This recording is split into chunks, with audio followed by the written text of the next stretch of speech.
Dari hubungan yang toksik, bahkan sampai boleh nggak berhubungan seksual dengan menggunakan obat kuat? Kamu bertanya, DND langsung menjawab. Stand by. 3, 2, 1, action.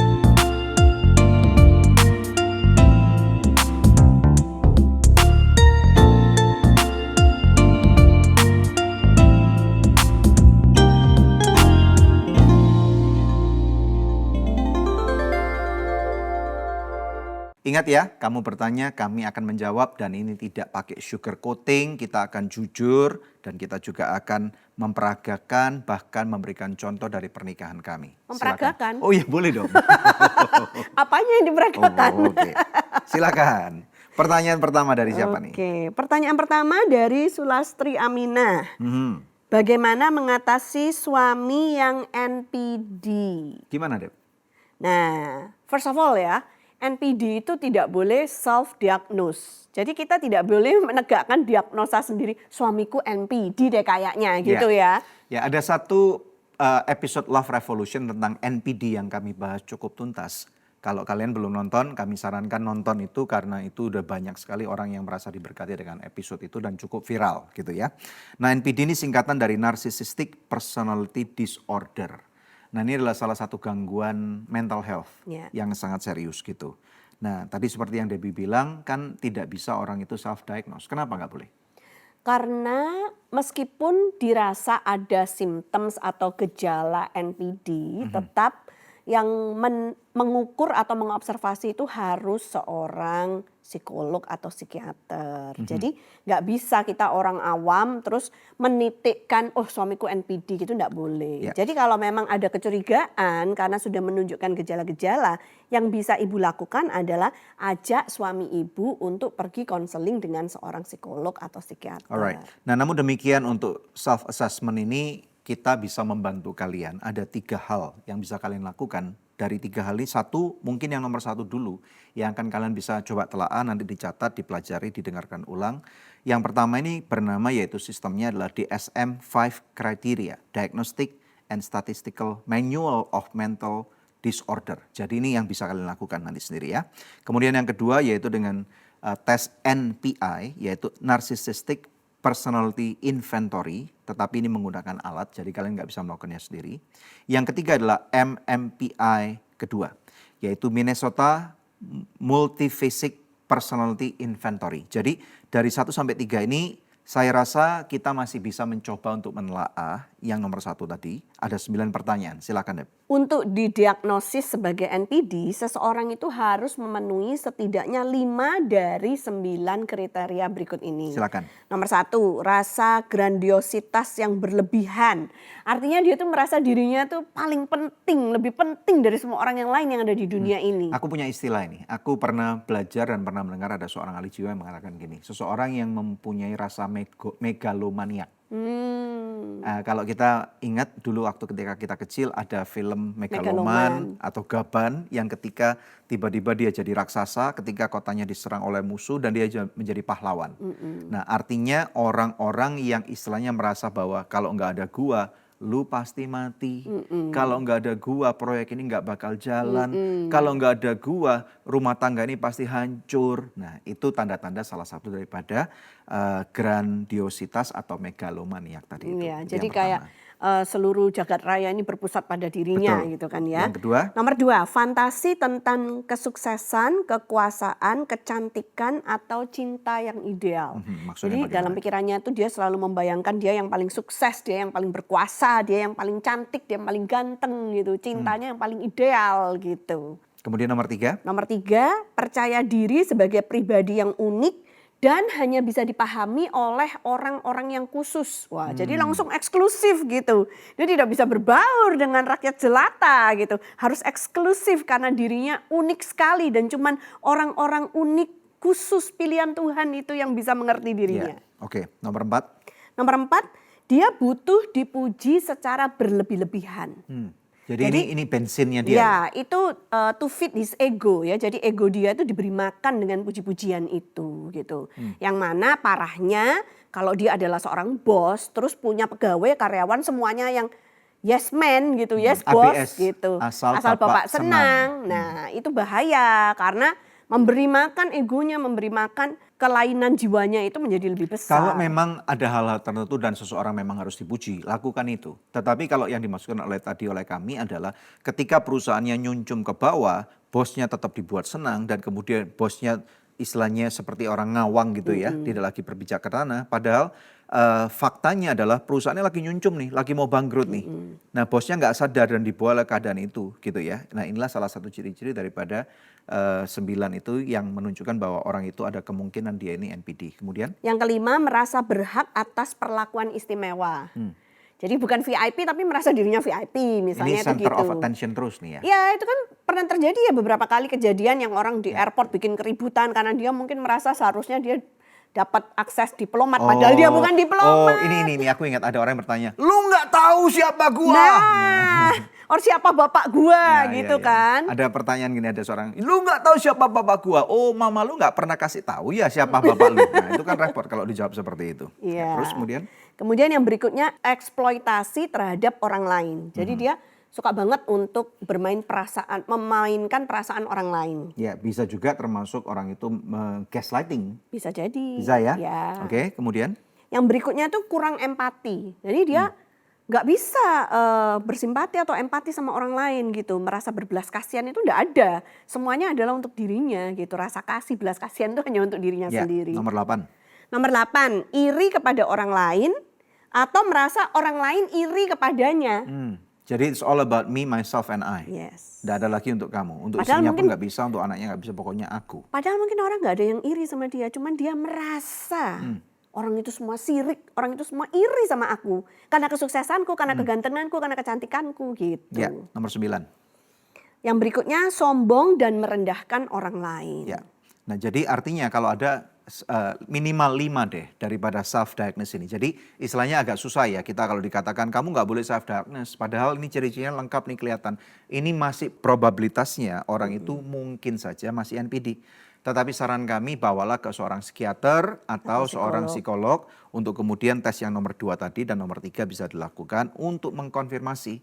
Namun demikian kita percaya bahwa pasti tidak mudah untuk membawa pasangan yang jelas-jelas NPD. Itu merupakan salah satu indikatornya, mungkin juga dia memang benar NPD. Ya, tapi nanti itu ada triknya lah ya caranya gitu. Jadi kalau misalnya pasangannya tidak mau diajak ke psikolog atau ke psikiater, jangan bikin pasanganmu yang cenderung NPD itu untuk menjadi pelakunya. Ya, kalau suamimu narsisistik atau kalau istrimu yang narsisistik, maka dengar baik-baik, kamu bukan penolongnya. Karena mereka akan bisa menerima kamu kalau kamu terus memberikan makan kepada ego dia. Ini mesti berhati-hati. Jadi caranya ngajak dia untuk mau pergi ke psikolog itu adalah dibalik. Silakan. Misalnya itu, Hani, kok aku rasa ada yang salah dengan mental health-ku akhir-akhir ini loh. Aku beneran perlu bantuan seorang psikolog. Kamu mau nggak barengin aku pergi ke psikolog? Nah, siapa dia tahu bener dia kamu nggak NPD sadar gitu. gitu. Padahal nanti sampai di psikolog itu dites dua-duanya kalau perlu gitu. Dan Caranya psikolog gitu. punya cara untuk Ya. kemudian, kira-kira yang NPD bukan yang ini nih. Mungkin yang NPD itu. Ya, Jadi dua-dua aja yuk. jangan bilang lu NPD, lu perlu pergi ke psikolog. Dia pasti nggak mau. Dan gitu. orang luar akan lebih, sometimes itu lebih mudah untuk menjangkau ke hati orang yang seperti itu daripada pasangannya. Betul nggak ya? Lebih Ya. percaya kepada orang luar daripada orang diri sendiri, orang keluarga sendiri. Nah, kamu nggak bisa sembuhkan dia dengan cinta, tapi kamu bisa melindungi dirimu dengan hikmat. Kita mesti tahu nih ya bahwa bagaimana mungkin kita bisa mengasihi pasangan hidup kita kalau kita nggak mencintai diri kita dulu. Jadi inilah hikmat dari Tuhan. Bahwa Tuhan tidak minta kamu untuk menjadi pahlawan kesiangan, apalagi dengar baik-baik, yang masih dalam taraf pacaran. Ya. Kalau kamu misalnya melihat pasangan kamu, yaitu pacar kamu atau misalnya tunangan kamu, ini NPD-nya berat sekali, dari 9 mungkin 7 nih. Dan ada indikator-indikator yang sangat kuat. Ini red flag banget loh. Ini PR banget buat kamu seumur hidup. Apakah seharusnya kamu teruskan hubungan itu? Ingat ya, kamu tidak akan pernah bisa ngobatin dia. Kamu bukan obatnya dia. Bahkan kamu mengatakan gua cinta sampai mati sekalipun. Percayalah mungkin setelah 3 bulan kamu menikah. Tahu-tahu cintamu sudah habis karena kamu kecapean. menghadapi orang yang NPD. Kelelahan emosi. Oke, so the choice is yours gitu. Kita lanjut ke pertanyaan yang kedua, Yes, boleh? pertanyaan kedua. Oke, pertanyaan kedua. Kalau LDR bisa chat atau video call seks, ya kan? Tapi kalau pasangannya sudah meninggal gimana? Ini anonim dan Ya, oke. Jadi kita mesti tahu bahwa pernikahan tradisional yang dimaksud dengan tradisional gini, karena di kolom komentar atau di kolom chat pernah ada orang bertanya, pernikahan tradisional ini maksudnya apa? Terus mereka mikirnya Iya, kayak pakai pakaian busana. Jawa, pakai pakaian Bata atau apa Busana gitu. daerah, Iya, ya bukan. Jadi pernikahan tradisional itu adalah pernikahan yang berbasis Alkitab, firman Tuhan, di mana hanya boleh ada satu suami dan satu istri. Ya, dan ini yang dimaksudkan dengan pernikahan tradisional. Dan di dalam pernikahan tradisional ini akan selesai kalau salah satu dari pasangan itu meninggal atau mati. Jadi covenant ini dibuat oleh Tuhan selama pasangan A dan B, suami dan istri, laki dan perempuan ini masih hidup. Ini yang mesti kita tahu. Pada waktu sudah meninggal, berarti tanggung jawab kamu terhadap pasanganmu yang kamu sangat cintai itu. Jadi kami tidak meragukan bahwa kamu pasti mencintai pasanganmu yang sudah almarhum itu, tetapi covenant kamu sudah berakhir. Jadi mau video call kayak apa lagi? nggak bisa Nggak alamnya mungkin udah dong, beda. ya. Jadi belum ditemukan alatnya Bu atau Mas gitu ya. Jadi oleh karena itu sadari saja, kalau kangen bagaimana? Kangen tuh lumrah kok. Istilahnya kamu lingering atau mengharapkan memori yang sudah ada, punya video yang diputar, ngelihat foto yang diputar. Nah, namun demikian ini mesti berhati-hati nih. Kalau kemudian kamu bisa juga ini ya puji Tuhan kita masih punya satu dengan yang lain. Mungkin saja di luar sana ada pasangan yang maaf ya, masturbasi melihat foto suaminya yang sudah meninggal. Masturbasi melihat foto istrinya yang sudah meninggal. Itu boleh nggak? Ya nggak ada yang bisa ngelarang. Cuman nggak sehat gitu loh. Lebih baik daripada gitu, kamu memendam sesuatu hasrat seksual yang menggebu-gebu. Ini saran kami nih, sebaiknya kenapa tidak memikirkan untuk menikah kembali dengan pasangan hidup yang lain. Selama hasrat seksual itu masih ada, selama kamu masih mempunyai usia yang istilahnya memadai gitu ya. Why not gitu? Mungkin saja bahkan orang-orang yang sudah tua, kami pernah melihat di sebuah gereja, si kakek dan si nenek ini menikah, kemudian ketika mereka berusia lebih daripada 65 tahun, lebih daripada 70 tahun. Lalu fungsinya apa? Apakah untuk seksualitas? Tentu mungkin jawabannya iya, kita nggak pernah tahu. Tetapi yang lebih penting daripada seksualitas di masa usia seperti itu adalah companionship-nya. Ada teman. Ada persahabatannya. Yes. Di mana tidur nggak sendirian, bangun tidur nggak sendirian, ada teman untuk diajak bicara, ada teman untuk makan bareng, jalan-jalan bareng. Oke?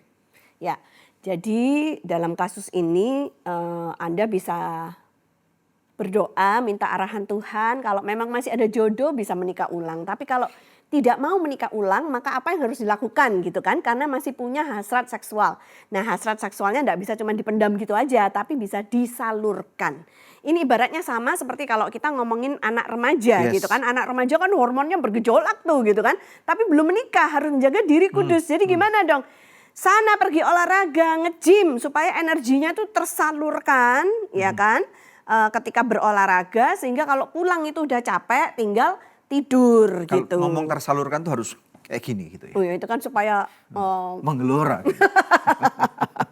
Nah terus Tuhan itu juga punya satu mekanisme dan ini juga banyak terjadi pada anak-anak remaja gitu ya. Kalau pas hormonnya lagi bergelora seperti itu, mereka bisa mendapatkan mimpi basah gitu kan ya. Yang mana mimpi basah itu bisa melegakan mereka karena ini kalau cowok Bu. Oh iya. Kalau cewek bagaimana Bu? Loh, Kamu pernah mimpi basah juga? Cewek juga bisa loh, mimpi yang erotis itu bisa. Basah juga? Ya mungkin gak sebasah cowok gitu. Tapi bisa gitu loh ya. Jadi, tapi Hani, ada aku tenang. Iya, aku akan penuhi hasratmu. Maksudnya ini untuk pemirsa yang sudah gak punya suami atau istri. Siap. Ya kan. Jadi bisa kok, maksudnya Tuhan itu punya mekanisme untuk melegakan hasrat kita gitu. Nah yang jelas jangan sampai tidak punya kegiatan. Kalau nggak punya kegiatan itu parah banget. Akhirnya nanti masuk depresi kan gitu. Jadi harus punya kegiatan. Harus punya circle sosial yang mana kita bisa mingle, kita bisa bergaul, kita bisa curhat, kita bisa ngomong gitu ya. Kita bisa pergi makan gitu. Jadi itu akan mengisi semua sendi-sendi kehidupan. Jadi nggak berfokus pada hasrat seksualnya saja. Kesepian itu manusiawi. dan kesepian itu bukan dosa. Tetapi kalau kamu mencari pelarian yang tidak terkontrol, artinya kamu membuka sebuah pintu untuk dosa bisa masuk dan tinggal di dalam hidup kamu. Pertanyaan nomor 3 nih sekarang ya. Pacarku anxiety. Wah, anxiety itu kan cemas gitu ya. Kadang kasar, aku bingung dia itu sebenarnya toksik atau sakit. Ini dari Riyanti. Ya, anxiety atau kasar itu kan adalah suatu reaksi ya daripada suatu tekanan jiwa gitu. Kita nggak pernah tahu kondisi orang ini karena kita juga tidak pernah ngerti tentang akarnya. Makanya itu saran kami adalah ketika kamu melihat pacarmu seperti itu, coba kamu cari waktu untuk duduk baik-baik. Ketika tensinya nggak lagi tinggi, ketika tensinya lagi rendah, ngomong dong, kenapa kok kamu seperti itu? Boleh aku tahu apa yang membuat kamu cemas? Nah, kalau memang kamu tidak mempunyai kekuatan atau kemampuan atau kompetensi untuk mengakses dia, coba sarankan, mau nggak aku temenin untuk ketemu dengan seorang konselor. Nah, ini akan membantu sekali. Jadi ini akan membantu supaya orang itu perlu dicari kira-kira penyebabnya seperti apa. Nah, jangan-jangan nanti kalau kamu diamkan, berharap nanti kalau sudah menikah dia akan berubah. Saya mempunyai kabar buruk buat kamu bahwa dia tidak mungkin berubah. Nah, yang Kalau terjadi tidak dilakukan usaha apa-apa. yang terjadi malah nanti akan bisa tereskalasi karena kamu sudah punya aku, maka aku berhak untuk mengangkat KDRT kamu dengan cara apapun juga. Nah, makanya itu sangat penting sekali untuk si pacar ini memberikan encouragement, ayo kita ketemu dengan seorang konselor yuk, dengan tadi yang kamu katakan itu. Karena kita perlu loh untuk mempersiapkan diri kita untuk masuk dalam pernikahan. Nah, di Love Revolution ini kami juga menyarankan untuk pasangan muda-mudi ataupun berapapun, apakah ini pernikahan yang suaminya istrinya sudah meninggal kemudian menikah ulang, untuk berikan dirimu untuk tes psikologi bersama-sama. Ya, Nah, betul. tujuannya apa? Supaya nanti kamu bisa di-assess nih. Nah, karena apa? Ada hal-hal yang sudah terkubur lama sekali, yang mungkin trauma terjadi masa kecil, yang dia udah nggak tahu, nggak sadar. Kenapa kok tiba-tiba ada anxiety attack, ada kemarahan yang terselubung atau apapun juga yang mungkin perlu dibongkar. Nah, ketika nih pada waktu tes psikolog ini, yang terjadi kamu akan dibongkar semua luka-luka lama ini, sehingga minimal sebagai pasangan hidup atau calon pasangan hidup, kamu akan mempunyai pengetahuan, oh sumbernya di sini loh.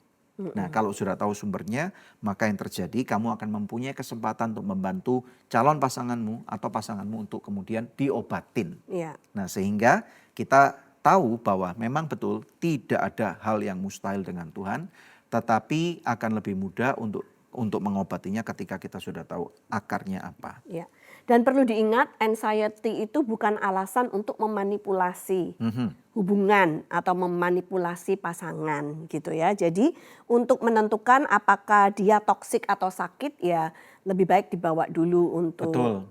psikotes gitu ya. Jadi supaya diagnosanya itu tegak dan bisa ketahuan sebenarnya itu apa yang dia Ya. idap gitu ya. Ya, dan juga satu hal nih, kalaupun kamu mau jujur aja, kamu takut untuk menjadi jujur, maka ini berarti seharusnya kamu tahu bahwa ada hal yang tidak baik nih. Maybe it's not even love, gitu. Maybe it's a warning sign, maybe it's a red flag. Iya. Maybe orang itu adalah orang yang toksik.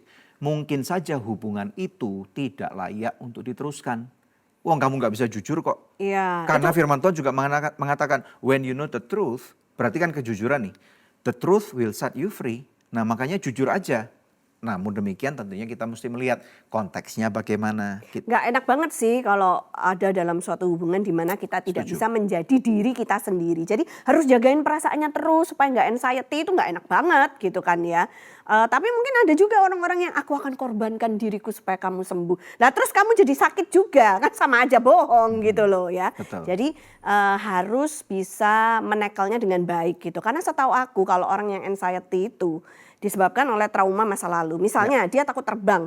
Jadi kalau dia mau bepergian itu dia pasti udah gemeteran dulu, beberapa hari sebelumnya itu udah cemas yang berlebih-lebihan gitu. Dan kebanyakan paralyzed, malah nggak bisa ngapa-ngapain. Ya, mungkin ada orang yang Hanya tanya, merasa kenapa cemas. kok terbang aja cemas dan takut. Mungkinkah kita nggak pernah tahu, mungkin dia pernah naik pesawat dan pesawat yang dia naikin Hampir jatuh. hampir jatuh atau mungkin udah jatuh loh. Ya. Tapi dia nggak mati. Itu akan susah sekali. Atau bisa juga orang tuanya pernah naik pesawat Dan kemudian mati, crash dan mati, betul. Jadi Ya. kita banyak alasannya gitu yang mana itu harus dipelajari dari seorang ahli jiwa. Anxiety, depresi itu bisa merupakan suatu masalah kejiwaan, tetapi kalau kamu terus disalahkan, maka orang itu toxic. 1 Korintus 13 ayat 4-5, mungkin kamu bisa baca. Kasih itu sabar, kasih itu murah hati, ia tidak cemburu, ia tidak memegahkan diri dan tidak sombong. Ia tidak melakukan yang tidak sopan dan tidak mencari keuntungan diri sendiri. Ia tidak pemarah dan tidak menyimpan kesalahan orang lain. Jadi nggak bisa bilang aku punya mental health problem, aku anxiety, jadi please understand me gitu. Tapi orangnya nggak mau berubah, tapi orangnya nggak mau minta pertolongan kepada ahli jiwa gitu ya. Gimana caranya gitu kan ya. Jadi tidak bisa memanipulasi, tidak mencari keuntungan diri sendiri. Nggak bisa cuman minta dimaklumi. Tapi dia harus punya niat untuk aku mau sembuh, aku mau pulih, aku mau berubah. Aku mau hubungan kita menjadi baik. Ayo kita pergi berobat, ayo kita cari psikolog, ayo kita cari psikiater gitu. Kalau dia nggak punya niat untuk pulih, ya ngapain kita yang susah payah untuk memperjuangkan. Maksudnya itu gitu ya, karena di dalam dunia mental health itu ada satu ucapan juga yang berkata bahwa effort dari seorang konselor tidak bisa lebih besar dari effort orang yang ditolong. Jadi orang itu harus melakukan effort yang minta ditolong gitu. Nggak bisa kita yang lebih besar mau nolongin dia. Ibaratnya orang yang udah di dalam sumur, masa yang di atas yang ayo naik. Yang di bawah nyantai, malah ketiduran. Ya udah biarin aja. Gitu. Dan orang itu istilahnya tidak akan bisa ditolong kalaupun dia tidak ada niat untuk ditolong. Ya. Next question ini yang gue suka nih. Kenapa gue suka? Yuk silakan Deb. Pertanyaan yang keempat, orang Kristen boleh pakai obat kuat nggak? Ini dari Sarwono Liao. Jawabannya boleh. Boleh pakai obat kuat. Ya. Kok gitu. Boleh sih Dan? Kan bahaya. Nah gini. Ada orang-orang yang sudah terkena penyakit yang namanya ED. Tahu nggak ED? Ejakulasi dini. Yes, ejakulasi dini ya. Nah, maka orang itu tidak akan, berarti ini yang cowok nih ya, maka orang itu tidak akan bisa kali masa cewek bisa ejakulasi dini. Tidak akan bisa memuaskan istrinya. Oke, jadi kalau sudah dalam kondisi seperti itu atau dia misalnya sudah impoten, terus bagaimana? Maka saranku adalah yang terbaik orang itu harus ketemu dengan seorang dokter ya, seksolog. Jangan sembarangan. Nggak boleh sembarangan ya, boleh tapi tidak boleh sembarangan. Kamu sebaiknya pergi ke dokter dan dokternya itu lebih baik androlog atau seksolog. Maka kemudian dokter itu akan ngecek dulu kamu nih tekanan jantung kamu, kemudian kamu akan di health screening, dicek darah kamu, jantung, ginjal dan macam-macam, kolesterol macam-macam. Baru kemudian dokter itu akan mengakses kamu kira-kira apa yang terjadi nih. Kenapa kok kamu bisa ejakulasi dini? Kenapa kok kamu bisa impoten nih? Ya. Nah, karena apa? Kebanyakan selain penyakit ternyata ini masalah mental health problem juga. Gitu. Bisa ya? Bisa dong ya. Kalau misalnya dia punya hutang 10 miliar gitu dan nggak punya uang, tiap hari digedor. Aduh, kaget. Gitu. Ayo bayar gitu. Pasti orang normal pun impoten itu jadinya. Oh gitu ya? Udah dong, pasti dong ya. Jadi kita mesti tahu nih. Nah, dokter itu akan membantu untuk menemukan kira-kira sebenarnya akarnya apa. Kemudian baru diberikan obat kuat yang tepat atau obat lain yang tepat. Emang kalau orang impoten minum obat kuat bisa berdiri? Puji Tuhan, aku enggak pernah nyoba. Jadi enggak bisa menjawab ya.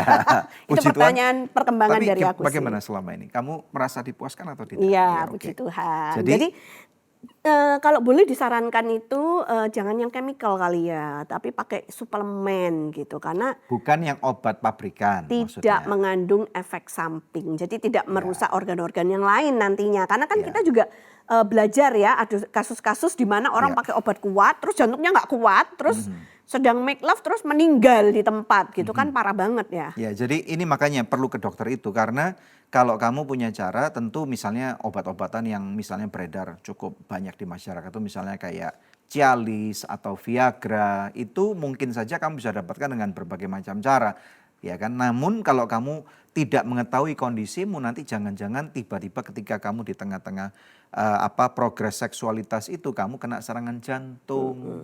Karena itu jantungnya dipacu duk-duk-duk gitu. Betul, kan itu akan menjadi hal yang sangat tidak baik di tengah-tengah seperti itu kemudian gitu. Waduh, kan itu istrinya bisa banget. trauma seumur hidup itu. Ya, nah jadi ini yang mesti kita katakan. Jadi saran kami adalah kenapa tidak untuk merubah gaya hidup saja. Ya. Ya, merubah gaya hidup apa? Bagaimana maksudnya? Salah satu hal yang membuat seorang laki-laki ejakulasi dini dan impoten juga selain depresi dan mental health tadi adalah kencing manis. Jadi ini perhatikan, asupan gizi kamu, kalau kamu minumnya suka yang minuman yang bersoda, berlimun itu semuanya itu berhentikan. Kalau kamu masih merokok atau masih vape itu berhentikan. Kalau kamu mempunyai kecenderungan alkoholik, ya, kamu terikat oleh alkohol, itu kamu harus bertobat, kamu harus berhentikan. Karena itu membuat kamu menjadi ED ataupun kamu menjadi impoten gitu ya. Lalu kemudian apa yang kamu harus lakukan? Ya olahraga. Satu, olahraga. Sudah nggak kamu olahraga teratur? Nah, olahraga teratur lagi-lagi kalau kamu memang udah obesitas banget, ya kan, karena gulanya sangat tinggi, kamu perlu ketemu dengan dokter dulu. Karena kalau enggak olahraganya ngawur, tiba-tiba main badminton diforsir, main tenis diforsir, lari langsung ikut maraton 10 kilo, aku jamin pasti Jantungnya berhenti juga mati nggak langsung, kuat. gitu ya. Jadi mesti berhati-hati juga. Jadi lebih baik ketemu dengan dokter, dicek oleh dokter, kemudian dokter akan membantu atau ahli gizi, ahli nutrisi bisa memberikan saran yang tepat, kemudian olahraga yang tepat, kemudian cara dan pengelolaan makanan yang tepat, dan berat badan akan berturun dan sambil membangun otot. Nah, kemudian dengan cara seperti itu, minumlah suplemen-suplemen yang lebih sehat, yang tadi kamu bilang itu herbal tadi itu, yang friendly buat ginjal kita, friendly buat jantung kita, friendly buat tekanan darah kita. Nah, kemudian setelah itu ya, aku jamin deh, maka orang itu akan menjadi lebih baik dan kemudian istilahnya tidak lama kemudian dia nggak perlu kok obat kuat, karena dia udah kuat. Betul nggak? Kok berani menjamin? Kamu pernah iya dong. mengalami ya? Gimana? Kan harus ditanya sama kamu gimana? Gimana? Apa-apa? Loh, kalau aku jamin gimana? Kan kalau aku yang menjamin kan tidak. Oh iya, tidak valid. maksudnya pernah ngalamin kasus seperti itu. Sebagai seorang laki-laki normal pasti dong. Pernah. Iya, Namanya jadi ini juga kita jujur ya manusia. pemirsa Betul. gitu. Tapi dengan merubah pola hidup sehat itu tadi ya dan minum suplemen itu hasilnya sangat-sangat baik. kita tutup dengan satu ayat firman Tuhan ini yang bagus banget. Di dalam kitab Amsal 5, 18 sampai dengan 19. Diberkatilah kiranya sendangmu, bersukacitalah dengan istri masa mudamu. Ayat 19 aku tambah ya, aku suka banget ini. Rusa yang manis, kijang yang jelita, biarlah buah dadanya selalu memuaskan engkau. Dan engkau senantiasa birahi karena cintanya. Jadi kalau aku birahi terus sama kamu, ini Alkitab biar. Ya, oke. Ada ayatnya. Jadi persiapkan dirimu sayang. Waduh. Kamu mungkin yang perlu minum obat kuat. Oke? Emang ada obat kuat buat cewek? Ada dong. Nanti aku carikan. Pertanyaan terakhir. Kapan cooking show lagi dong, Koci? Ini dari Humility Brings Glory. Coming up, syaratnya satu. Kalau episode ini bisa 100.000 view, kita langsung akan buat cooking show di sini. So it's up to you guys. Kalau mau cooking show, support kami. Ayo tonton rame-rame, berikan share linknya, share kemana-mana biar viral. Kalau 100.000 kita langsung buat cooking show. Oke? Tos? Alright. Love Revolution. Karena cinta perlu perjuangan dan tindakan nyata. Kirim komentar kalian dan juga jangan lupa untuk subscribe untuk berikan support buat kami. Ciao. Ciao.